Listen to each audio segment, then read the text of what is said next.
Bwana kwa kiongozi. Kama na karibu sana. Nafanya ndo Kibira. Naam. Connect sahihi. Acha.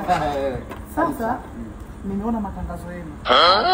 Nafanya vizuri sana kwa kweli. Tunashukuru. Anaona hapa mimi nimeuda kwa mguu wangu nimechafuka. Gari yangu na shida hapo, sinza jiweni. Sawa. Basi hapa sisi umefika. Sisi bana hapa sisi tunafanya polish. Najua najua. Lazima nifanye polish. Napiga rangi. Nafanya service ya magari. Sio Subaru, gari zote.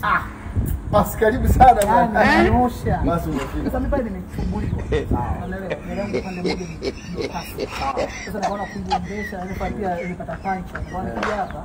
Sasa matangazo yangu nimeyaona. Ndio kama hizo shughuli. Sawa. Pale sisi tunaifuata. Ndio msalama kabisa hapa imefika. Tunaifuata. Na kwa haraka za kama kiasi gani?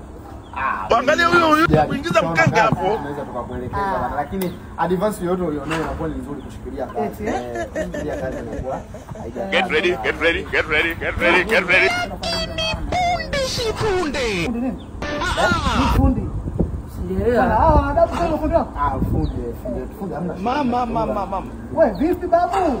Haina kuendesha sawa, kuna biashara gani inaendelea bana? Mimi kama meneja wa ofisi ndio nijue. Ndio watu wapeana. Wewe meneja gani? Mimi ndo meneja hapa wa Kibira Auto Garage. Wewe Kibira? Nani Kibira? Huyu. Hebu shika.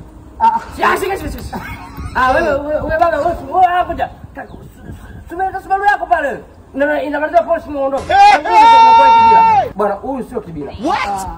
Huyu sio Kibira. Na Kibira muda mwingi yuko zake ofisi. Hebu ndio. Nani? Tajiri. Nisikilize. Mimi ni meneja. Imetoka zaidi. Wote siwaamini bwana. Sikiliza. Malipo yote yanafanyika ofisini. Sio nje ya ofisi. Na ofisi yetu ni hii hapa. Sasa na tajiri pia yuko ndani ya ofisi. Na kamera zinaona kila kitu. God have mercy upon us.